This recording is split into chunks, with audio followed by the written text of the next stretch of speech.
प्रपन्नपारिजाताय तोत्रवित्तैकपाणे ज्ञानमुद्राय कृष्णाय गीतामृतदुहे नमः। अखण्डमण्डलाकारं व्याप्तमेन चराचरं तत्पदं दर्शितं येन तस्मै श्रीगुरुवे नमः। बोलिए ज्वाला माता की, भारत माता की, रामचंद्र भगवान की, द्वारकाधीश की। परम आदरणीय परम श्रद्धेय इस राजपूत सभा देहात के प्रतिभा सम्मान के कार्यक्रम के मुख्य अतिथि, जिनका परिचय आज से नहीं बहुत पुराना आप सभी के साथ में नाता है और पूर्व विधानसभा अध्यक्ष रहे और वर्तमान में भी जयपुर ग्रामीण से आप और सभी के छोटे से आग्रह पर सभी कार्यक्रमों का शोभा बढ़ाने का कार्य करने वाले राव राजेंद्र सिंह जी और इस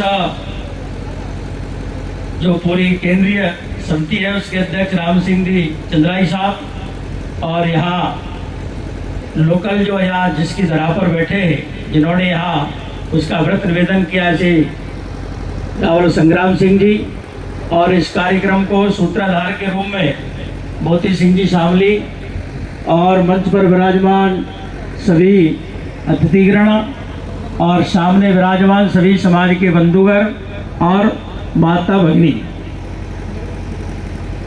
देखो, समाज में आज से नहीं बहुत पुरानी परंपरा सम्मान की रही है। राजा महाराजों के इतिहास को पढ़ते हैं तो वो समय समय पर जो सम्मान के योग्य होता है उसको सम्मान दिया जाता है। और भारत की ये परंपरा रही है कि जो सम्मान नहीं चाहता उसका सम्मान होता है, जो सम्मान चाहता है उसका सम्मान नहीं होता, क्योंकि वो सम्मान बचाने योग्य नहीं होता। इसलिए सम्मान जिसका नहीं है तो उस सम्मान की परंपरा को दूसरी दिशा के लिए कि समाज की प्रतिभाओं को, समाज की व्यवस्थाओं को, समाज की 3-4 बातों को देखने के लिए कहा।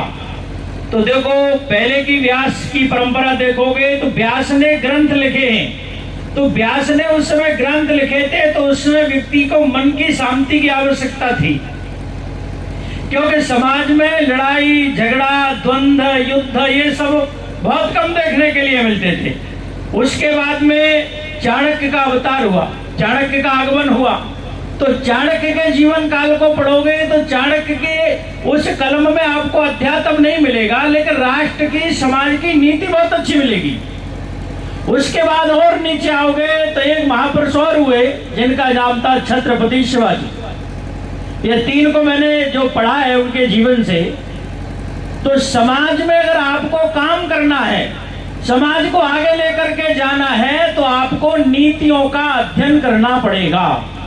नीति कैसे व्यक्ति की चर्चा करती है, किन बिंदुओं की चर्चा करती है, कौन से गुणों की चर्चा करती है, आप गुण से ही पहचान कर लोगे। नीति कहती है कि ये व्यक्ति समाज का भला करेगा अथवा गड्ढे में लेके जाएगा। उस व्यक्ति का चाल चलन कैसा होता है, उसका व्यवहार कैसा होता है, समाज की अग्रणी भूमिका कैसी होती है। तो नीति में एक शब्द आया है, उस शब्द का नाम है सर्वसंपन्न समाज। ऐसा व्यास ने भी लिखा है, चाणक्य ने भी लिखा है और उसको विदुर ने भी अपनी नीति में लिखा है। याज्ञवल्क्य स्मृति में और उसकी थोड़ी गहराई से जाओगे तो और अच्छा लिखा है उसको। तो उन्होंने कहा है कि हम तो सब लोग चाहते हैं कि समाज संपन्न बने, लेकिन वो सर्व संपन्न बने। लेकिन विचार करो, इस दुनिया में पूरे विश्व में सर्व संपन्न कोई समाज था तो वो समाज वो है जो यहाँ बैठा हुआ समाज।